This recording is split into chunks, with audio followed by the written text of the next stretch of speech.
తెలంగాణలో రాజకీయాలు ఎలా ఉన్నాయంటే, ఓడిపోయిన అభ్యర్థి కుటుంబంపై ట్రాక్టర్‌తో ఢీకొట్టి కనీసం నలుగురు ప్రాణాలు తీసిపోయాడు వాడు. కాంగ్రెస్ అభ్యర్థి.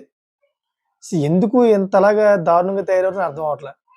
దీన్ని రేవంత్ రెడ్డి గారు అండతోనే చేసామని చెప్పేసి మరీ ఓపెన్‌గా చెప్పడంతోటి ఆ గ్రామ ప్రజలందరూ కూడా షాక్ అవుతున్నారు. అసలు విషయంలోకెళ్ళే ముందు దయచేసి నా ఛానెల్ సబ్స్క్రైబ్ చేసుకుంటారని కోరుకుంటున్నా. అదేవిధంగా మీకు నచ్చినట్లయితే గనక ఈ వీడియో లైక్ అండ్ కామెంట్ చేసి ఇంకో 10 మందికి షేర్ చేస్తారని కోరుకుంటున్నాను. ఇంక లేట్ చేయకుండా ఫ్రెండ్స్ ఆ విషయం ఏంటో మనం పూర్తిగా తెలుసుకుందాం. కామారెడ్డి జిల్లా ఎల్లారెడ్డి మండలం సోమార్పేట గ్రామంలో ఈ ఘటన జరిగింది. ఈ ఘటన ఎలా జరిగిందంటే తనకు వ్యతిరేకంగా పోటీ చేసిన బీఆర్ఎస్ సర్పంచ్ అభ్యర్థి పట్ల బాలరాజును ట్రాక్టర్‌తో కాంగ్రెస్ అభ్యర్థి పాపయ్య సోదరుడు ఢీకొట్టాడంట. అయితే కాంగ్రెస్ ప్రభుత్వం అధికారంలో ఉందని తనను ఎవరో కూడా ఏమీ చేయలేరని చెప్పి మరీ దాడి చేశాడంట అతను. చూడండి మరి ఎంత మదమెక్కిపోయి కొట్టుకుంటున్నాడో. తన అన్న కుమారుడు కాంగ్రెస్ పార్టీ మండల అధ్యక్షుడు సాయిబాబా అండతోనే ఈ దారుణానికి పాపయ్య సోదరుడు పాల్పడినట్టు ఆరోపణలైతే తీవ్రంగా వస్తున్నాయి అతని మీద. మరి ఎన్నికల ఫలితాల అనంతరం ఇంటి ముందు కూర్చున్న బీఆర్ఎస్ అభ్యర్థిని అతని అనుచరులను కుటుంబ సభ్యులను ట్రాక్టర్‌తో కాంగ్రెస్ అభ్యర్థి ఢీకొట్టాడు. అయితే ఈ దాడిలో తీవ్రంగా గాయపడిన బీఆర్ఎస్ అభ్యర్థి అతని అనుచరులను చికిత్స నిమిత్తం ఆసుపత్రికి తరలించారు. మరి 2 గంటలుగా రాస్తారోకో కొనసాగుతుంది. అక్కడైతే చాలా పరిస్థితి విషమంగా ఉంది. ఎందుకంటే ఎమ్మెల్యేకు వ్యతిరేకంగా ఆందోళన చేపట్టారు. సర్పంచ్ ఎన్నికల్లో గెలిచిన కాంగ్రెస్ నాయకులు రెచ్చిపోతున్నారని మండిపడుతున్నారన్నమాట. ఎందుకంటే గ్రామంలో బీఆర్ఎస్‌కి సంబంధించిన వ్యక్తులు ఎక్కువ ఉన్నారు అక్కడ. కానీ కాంగ్రెస్‌కి ఎలా ఓట్లు పడ్డాయో కూడా తెలియని పరిస్థితిలో వాళ్ళందరూ కూడా ఆందోళనకు గురవుతున్నారు. అదొకటి వీళ్ళు దాడి చేయడం ఇంకా ఆందోళనకు గురవుతున్నారు.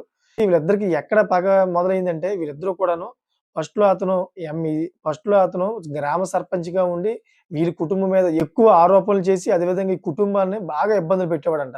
దానివల్ల వీళ్ళు ఫస్ట్ నుంచి కూడా ఈ ప్రత్యర్థిని మీద ఎవరైతే ఉన్నారో గాయపడ్డాడో అతని మీద విపరీతమైన కోపం పగం పేర్చుకొని అయితే ఆ రోజు కోసం ఎదురు చూస్తూ ఈ రోజైతే గెలవడంతోటి ఒకేసారి అతని తమ్ముడు తన పగనంతా కూడా ఒకేసారి చూపించుకున్నాడు.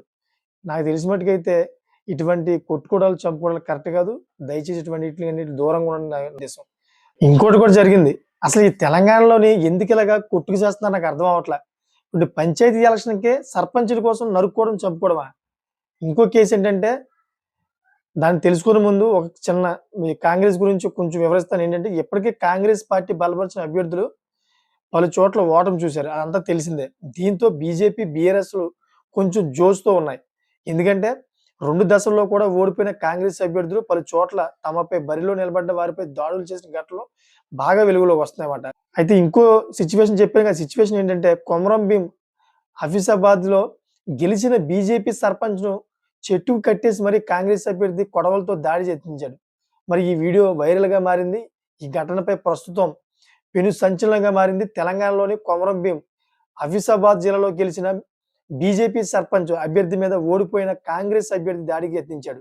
మరి ఈ ఘటన సిర్పూర్ టీ మండలం ఇట్యకాల పహాడ్ గ్రామంలో చోటు చేసుకుంది. ఇటీవల జరిగిన సర్పంచ్ ఎన్నికల్లో ఓటమి తట్టుకోలేక గెలిచిన అభ్యర్థి తనుబాయ్ భర్త పొసెట్టిపై వేట కొడవలతో దాడికి యత్నించిన భీమరావు అనే అభ్యర్థి దాడికి ప్రయత్నించాడంట. ఇది ఎంతవరకు కరెక్ట్ మీరే చెప్పండి అసలు? కరెక్ట్ కాదు కదా! సర్పంచ్‌ని ఏకంగా చెట్టుకు కట్టేసి అతనిపై కొడవలతో దాడికి యత్నించాడు. దీంతో గ్రామస్తులు అడ్డుకొని పోలీసులకు సమాచారం ఇచ్చారు. అయినా గాని ఈ ఘటనలో మాత్రం తీవ్ర ఉద్రిక ఛాయలైతే అక్కడ నెలకొన్నాయి. Thank for watching friends.